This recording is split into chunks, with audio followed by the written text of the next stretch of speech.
مصطفیٰ صلی اللہ تعالی علیہ وسلم عالم وجود میں رونق افروز ہوئے، پاکیزہ بدن، ناف بریدہ، ختنہ کیے ہوئے، خوشبو میں بسے ہوئے، بحالت سجدہ مکہ مکرمہ کی مقدس سرزمین پر اپنے والد ماجد کے مکان کے اندر پیدا ہوئے۔ باپ کہاں تھے جو بلائے جاتے اور اپنے نونہال کو دیکھ کر نہال ہوتے، وہ تو پہلے ہی وفات پا چکے تھے۔ دادا بلائے گئے جو اس وقت طواف کعبہ میں مشغول تھے۔ دادا عبد المطلب کعبہ شریف سے خوشی خوشی اپنے گھر آئے اور پوتے کو کلیجے سے لگا کر پھر کعبہ میں لے جا کر خیر و برکت کی دعائیں مانگی اور محمد صلی اللہ تعالی علیہ وسلم نام رکھا۔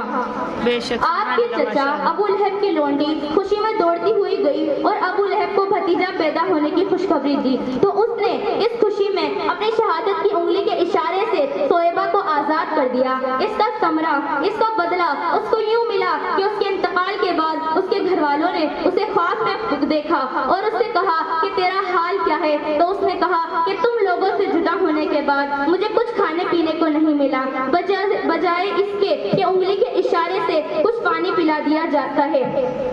اس جگہ پر حضرت شیخ عبدالحق محدث دہلوی رحمۃ اللہ رحمہ وہ اپنی کتاب میں لکھتے ہیں، وہ یہ لکھتے ہیں کہ اس جگہ میلاد منانے والوں کے لیے ایک سند ہے کہ وہ آپ رسول اللہ صلی اللہ تعالی علیہ وسلم کی ولادت کی خوشی میں خوشیاں مناتے ہیں اور اپنا مال خرچ کرتے ہیں۔ اس کا مطلب یہ ہوا کہ ابو لہب جو کہ ایک کافر تھا اور اس کی مذمت میں قرآن شریف نازل ہوا، اس کو حضور کی ولادت کی خوشی میں خوشی منانے کے لیے جزا دی گئی، تو اس مسلمان کا کیا حال ہوگا جو آپ نبی کریم صلی اللہ تعالی علیہ وسلم کی ولادت پر خوشیاں مناتا ہے اور اپنا مال خرچ کرتا ہے۔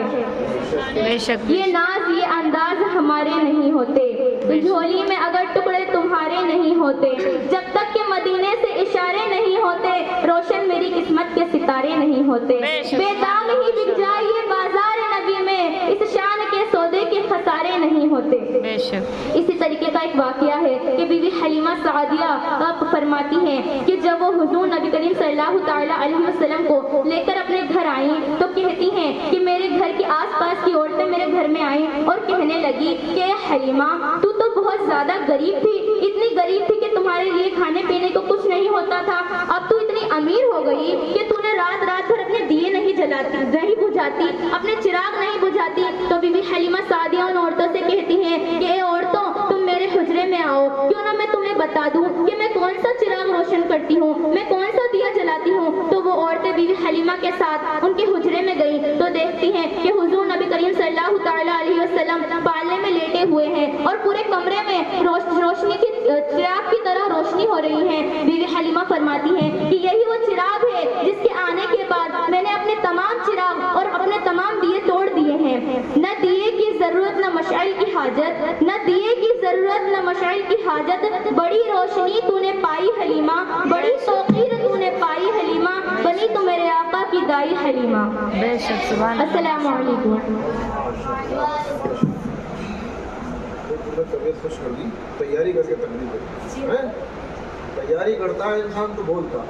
ہے۔ آکاش وانی میں ہونے والے پروگرام